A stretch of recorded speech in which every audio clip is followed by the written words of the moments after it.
waayo malcuun la nacdalay oo ilaahay u cadhooday markaad ku xidhato aduu kaawaha adna malcuun baad noqonaysaa markaasaa waxaa laga yaabaa qaarkood ku yidhaahdaan waa siyaasade wadaadoo ha ku qarqoomin siyaasad aan diin shaqo ku lahayni waa kufri wey yuhuudiya nasaare wuxuu ina amray inay xadhka u jarno colaad mooyaane wanaag inoo dhaxaynin weliba markay muxaaribiin yihiin muslimiin laynayaan dhul islaam haystaan markay imtixaanaadka noocani dhacaanna munaafiq oo dhan baa soo baxa madaxa la soo taagay midda meel buu ku taarayaa laakiin qofka muuminka ahi sabir iyo adkaysi iyo geesinimuu ku badbaadaa wuxuu sheekhu mar labaad u soo celiyey warkii reer bani israa'iil iyo yuhuud ummaddan sida xadiiska dambe sheegi doono qaar tilmaamahooda yeeshaa soo bixi oo laga kari waayo yuhuud iyo nasaare ka hadha oo sonkor iyo macaan loogu daadiyo oo sharaf iyo magac iyo maamuus moodaa waxay moodayaan inay adduunyo ka helayaan adduunyana ka heli maayaan aakhirana ka heli maayaan adduun iyo aakhira waa ku khasaarayaan waayo malcuun la nacdalay oo ilaahay u cadhooday markaad ku xidhato aduu kaawaha adna malcuun baad noqonaysaa markaasaa waxaa laga yaabaa qaarkood ku yidhaahdaan waa siyaasade wadaadoo ha ku qarqoomin siyaasad aan diin shaqo ku lahayni waa kufri wey siyaasaddu waa inay diinta ka amar qaadataa waa inay kitaabka iyo sunnada ka shahay qaadataa oo ka dhimbil qaadataa siyaasa mustaqila waataynu ka hadlaynay waa daaquud wey iyada lafteeda kufri oo gaalnimo ah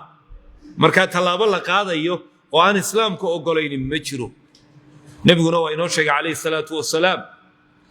ina allaha amara awaamira falaa tudayicuuha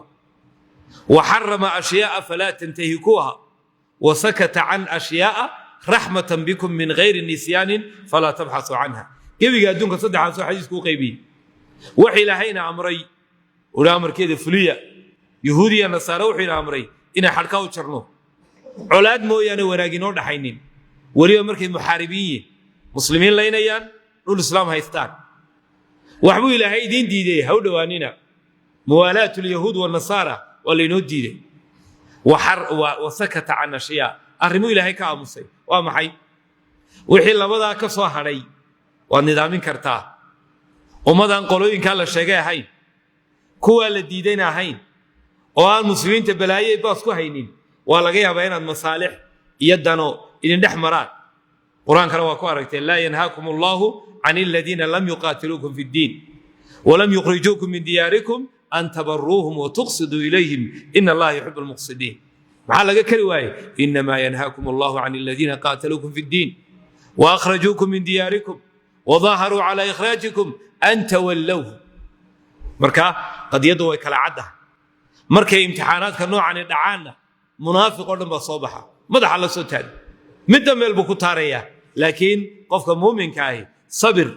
يا كيسي إيوه جيسي نمو كوبت بادا marka waa inaanad saddexda xageeda laga marin nimanka la ilaga kari lahayo waa kuwan masubatan inda Allah hal unabbiukum bi sharrin min dhalika masubatan inda Allah wa ayu man la'anahu Allah ilahi ba la'naday wa ghadiba alayhi ilahi ba wa'alooday wa ja'ala minhum hukayala alqiradata qarda yar'a wal khanazira yaqardu far'a wa 'abada at-taghut يقار داقود كعابدا صدح به وقيب سمين محمد صاحرين با ولهذا نيكي وتغي يقول الدين بالذي كدونه maxay ku yiraahdeen diinteeda ma soo gali kartid ila aad nacdasha qaybtaada qaadato shir'aud billah nacdal baaban ka cararayay nacdal baan soo doontay naxariistaro u ka tagay nasaar u tagay sidaadii annagana diinteeda ma soo gali kartid ila aad qaadato nasiibaka min ad-dalal baadidina lagu sheegay barkaaga qaadato أعوذ بالله من الشيطان الرجيم ما ضلال بنكريا واسكي تجي تتوحد وحنا قلنا يا حنيف المسلمة مد الله وهو كان سما ونحقنا هين حقنا هين